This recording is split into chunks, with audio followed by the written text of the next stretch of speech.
kasih cita-cita tak aslinya. Ternyata cita-cita tak adalah menjadi penyanyi dangdut. Halah, ribet bener urusan cita-cita. Oke, aslinya pertanyaannya adalah apa cita-cita globalis aslinya? Cita-cita globalis sekarang ini adalah membangun financial kingdom. Caranya dengan otoritas negara atas mata uang akan dihilangkan. Bagaimana globalis melakukan itu? Kita sederhanakan cara mereka. Kita tahu bahwa Alibaba dan Ant Group yang kaya dan sukses itu ada di salah negara. Dia kaya di negara komunis. Sehingga aset Ant Group jadi BUMN saat ini. Manyun deh tuh pebisnis filsuf yang namanya Jack Ma.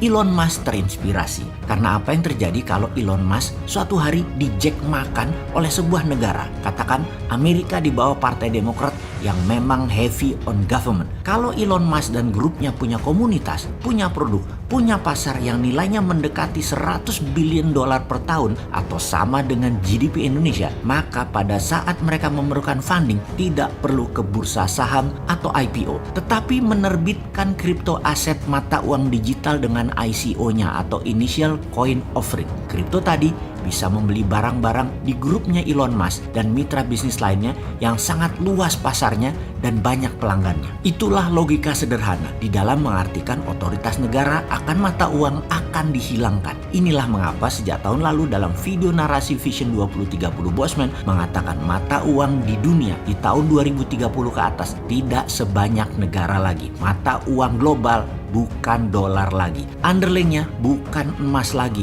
bukan hutang, tetapi algoritma pasar konsumen dan produksi mereka.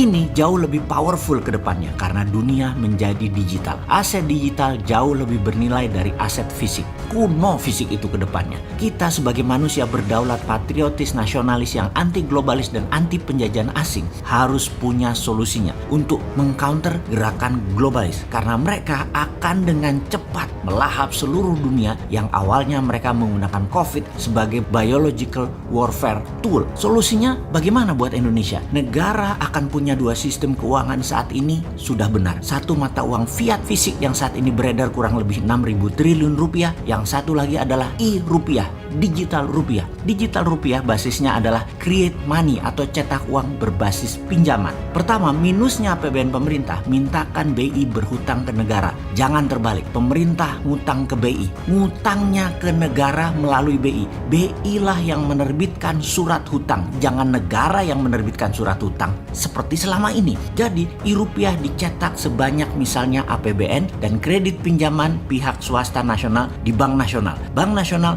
ngutang ke BI, BI terbitkan surat hutang ke negara, lalu di ujungnya negara cetak uang. Semua tanpa bunga, hanya biaya uang atau cost of money paling 1% setahun. Untuk Bank Nasional ambil sebagai jasa penyimpanan dan jasa administrasi, dibebankan ke kreditur termasuk ke pemerintah. Maka Indonesia dengan e-rupiah akan menjadi sarana percepatan kedaulatan ekonomi dan kedaulatan rupiah menang. PDB nasional bisa naik 50% setiap tahun dan GDP per kapita nasional setiap tahun bisa naik 50%, sehingga di tahun 2030 GDP per kapita Indonesia bisa 25.000 dan di tahun 2045 bisa menjadi 100.000 dolar per kapita di atas Amerika dan Tiongkok. Yang bilang ini halu pasti nggak berani mimpi. Kalau kita mah tukang tidur, tukang mimpi. Berani aja kalau mimpi mah. Yang takut kalau benar-benar kejadian GDP per kapita Indonesia jadi 100.000 di tahun 2045, takut lupa diri Indonesia nyaplok ASEAN dan nyaplok negara-negara kecil Selatan Pasifik.